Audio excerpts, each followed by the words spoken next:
When on June 20th, 2018, Cleveland Police Department received reports of several gunshots near Highland Hills, responding officers rushed to the scene, which, unbeknownst to them, slowly unfolded into one of the most tragic cases the city had ever seen. Get people back. She shot in the head. They shot my baby. I don't know these kids who shooting. Get these cars out of here. Any PC? I was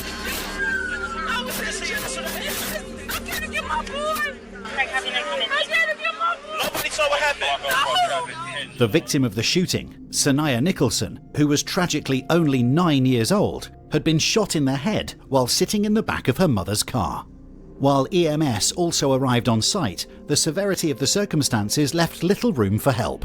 Get it out of here. What do you do? Come on. They shot my baby. They shot my baby.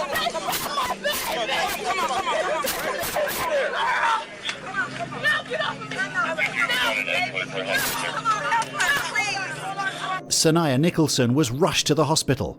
However, the injuries proved too severe, and she was pronounced dead that same evening, at only 9 years of age. At the scene of the shooting, officers cleared the site and began asking witnesses about the exact sequence of events, trying to understand what led to the brutal killing. What investigators quickly learned was that, shockingly, multiple people were involved in the shooting, and as more evidence was uncovered, officers arrested multiple suspects, including 17-year-old Brewen Harrison and 18-year-old Aaron George, who were brought to the Cleveland Police Department for questioning.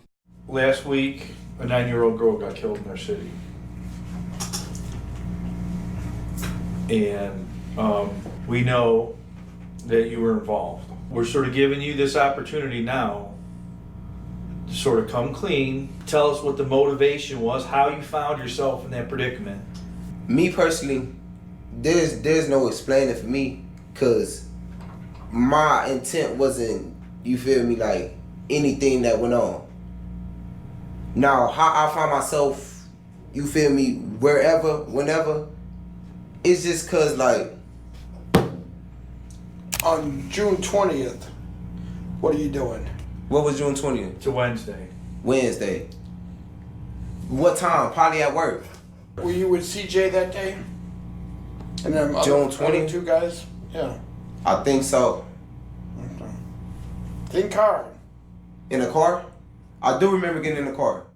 Aaron George went through the timeline of the day of the shooting, explaining that in the early afternoon, he was picked up by his friend CJ and someone called Devonte, who brought his brother Brewen along, two people Aaron didn't really know at that time. You know what time of day it is at this time? Like, early, I think probably like 12. Oh, it's like early afternoon? Yeah. Okay. Because we was with each other for a minute. Okay. Okay, go ahead. And where'd you guys go from there? I mean, we went a couple places, you feel me? Like that- down the way, King Kenny, we kept on going to the gas station, back and forth to the gas station. We could be walking. I went up there to the court. We hoop, indicate. It's a court back there. And then around by like, I want to say like what? Probably not even that late. Probably like 3, 4-ish. We start riding back out. You feel me? Riding back around. Okay. And where do you go?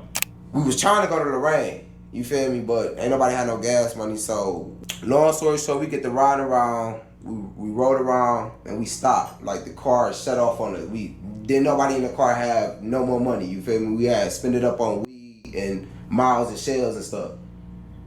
We stopped and the car stopped on Lee and Harvard. Right as the group arrived at a gas station, they got into an argument, primarily because they had run out of gas and nobody had any money to buy fuel. The group split up, as CJ and the driver, Devonte, went to get some money, leaving both Aaron and Brewen alone, which led to another argument because Aaron didn't want to be left alone with someone he considered a stranger. I get mad. I get mad at two people. CJ left me to hang with somebody I didn't even know. You feel me? But CJ being CJ, if he your brother, he my brother, you feel me? Because I rock with you. He should take care of you. Exactly. We should be rocking with each other.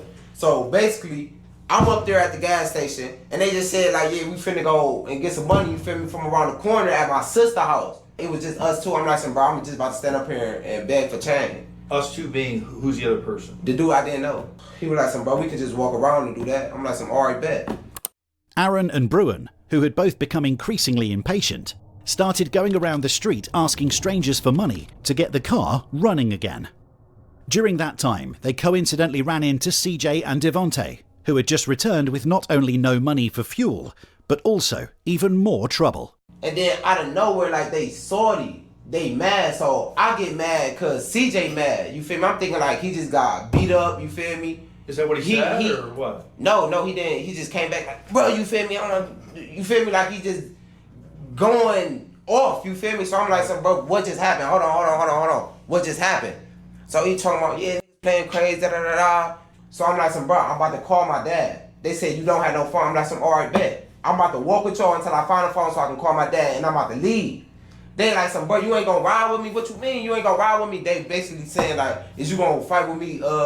And I just said, I just said, where they at? You feel me? Like, Aaron claims that although he initially intended to go back home, the group coerced him to stay and look for the other group with whom CJ and the driver had gotten into an argument earlier. So we get to walking around again. Then we went to, I remember going to the Taco Bell with the dark skinned dude. Then we walked back down the street. Then dudes just get to looking. Dudes just, where are these dudes at? On the corner of the street. And I'm walking up, I'm looking at them looking at us, you feel me? So I'm like, bro, who is these? Is these the dudes that you got problem with? They looking at me, like, or they looking at us suspicious, you feel me? Like, I'm thinking they about to get the shoe and they can do whatever. As Aaron, Brewen, CJ and Devontae, the driver, walked back toward the gas station, they ran into the group with whom they earlier had an altercation, which in turn unfolded into another argument. Interestingly, investigators later learned that around this time in the interrogation, Aaron started to leave out crucial details, such as that before the confrontation, they had been kicked out of a Taco Bell by security, where they had seen some members of the other group inside the restaurant. So, the dude, I didn't know he pulled something out, you feel me? Like, bro, we ain't worried about that. That's when I noticed, you feel me? That's when I noticed CJ had a gun. So I'm like, bro, I've been with you before we even got with these people. Why wouldn't you tell me you had a gun, bro? I just got out of jail. You feel me? Like, I got a job. If I get caught with you, they already know what's up with me. Because I went down for aggravated robbery. They not playing with that. So he get to talking about, oh yeah, you a bitch, da-da-da. You already know this type of life I get into and all this other shit. We get into that little argument like that. So now they see, the dudes at the corner see me and CJ like we're going back and forth like we about to fight. So they get to laughing. So I turn back around. I'm like, bro, CJ, bro, you feel me? Come on, you feel me? And there's a lot of people out here. It's daylight. I'm basically just telling him like, but don't try to shoot him, you feel me? So he was like, all right, bet, come on. So everybody listening. So long story short, I got $2 in my pocket. I put the $2 in the gas can that he had, like a spare gas can he had in the truck. So I put the $2 in the gas pump and then I put the gas in there and I got in. Now, the dudes was standing right there. He's still mad, but I know CJ, I can calm him down sometimes, you feel me? So I'm like, bro, you feel me? We out, you feel me? I'm about to go wake my dad up. We about to go get some more weed, you feel me? Like some orange bed. But pull this way. So I'm like, bro, they down there. The dude ain't even listen to me. Okay. The dude that was driving didn't even listen to me. Is it the same guy that was driving? That was the same exact one. The dude didn't even listen to me. So that's when everything just started, you feel me, clicking to my mom. But your brother got a gun. If I try to stop you from pulling over here, what to say that he not gonna shoot me? Okay. I don't know these people. Only my life was in CJ's hands for real. Okay, go ahead. So we pulled out the gas station and he just got to firing. At approximately 7:15 p.m, the driver, Devontae, followed CJ's instructions and drove onto Lee Road, heading in the same direction where, minutes earlier, they had the confrontation with the other group. My brother was like, what the fuck is you doing? I was driving. What you mean?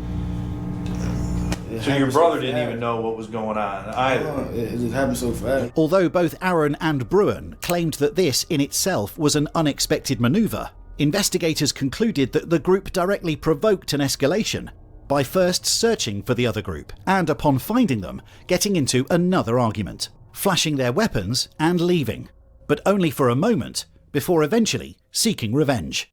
Did he say anything before he shot? Not to me. I don't even think he said anything to nobody in the car. Only thing I remember is ducking down. The bullet almost went towards my head. How many times did he shoot, do you know? I don't know. After two shots, I'm like, but stop! I did like this through the back.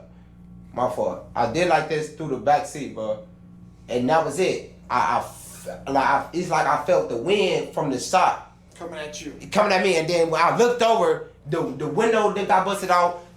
It's a bullet right here. It went past, and I just ducked down.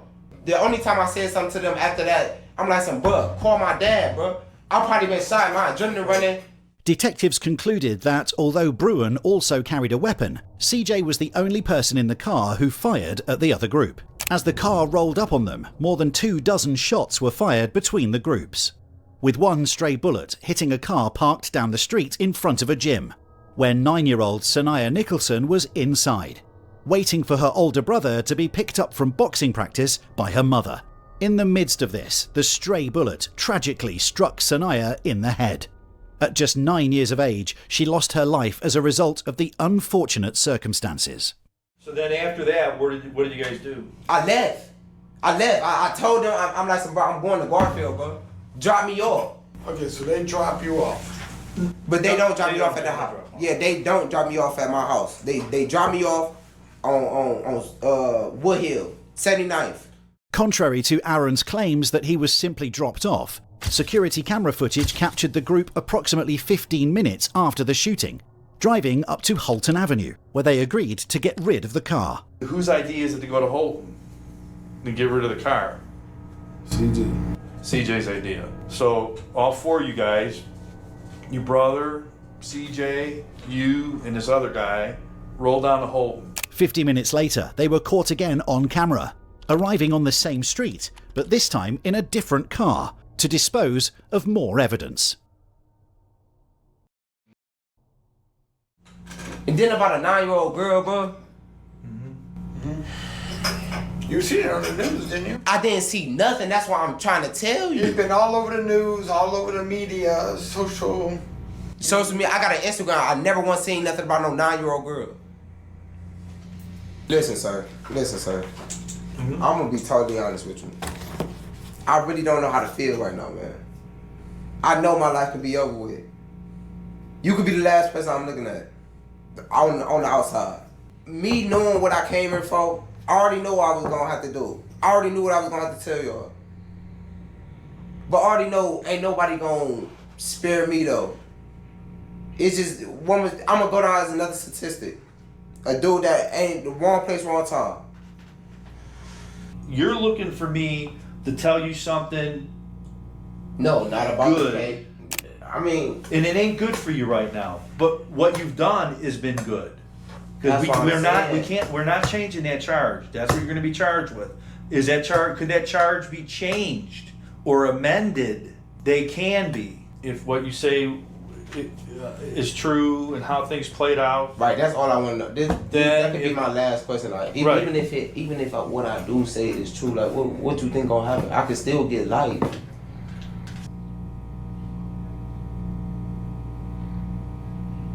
My life is over, man. At 18, though.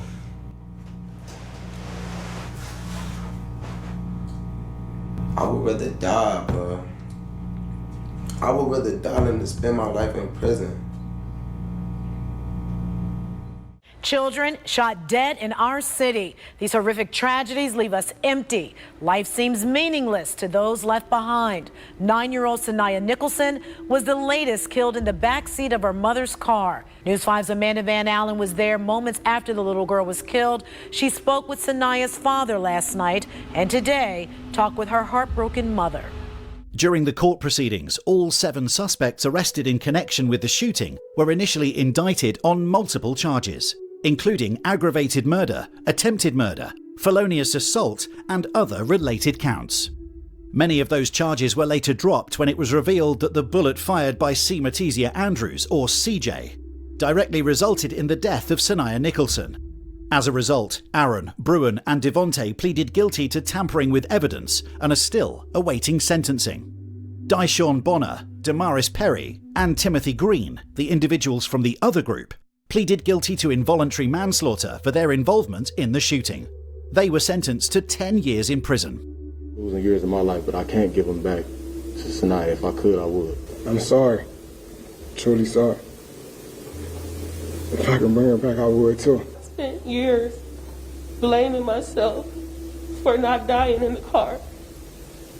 But her dying. They didn't just kill her, they killed the other two as well. These two are no longer the same children that they were. I'm not the same mother that I was. Seema Teaser Andrews, who was initially charged with murder, reached a plea deal that dismissed the murder and attempted murder counts. In September 2020, Seema Teaser Andrews was sentenced to a total of 22 years in prison for involuntary manslaughter and attempted felonious assault for his role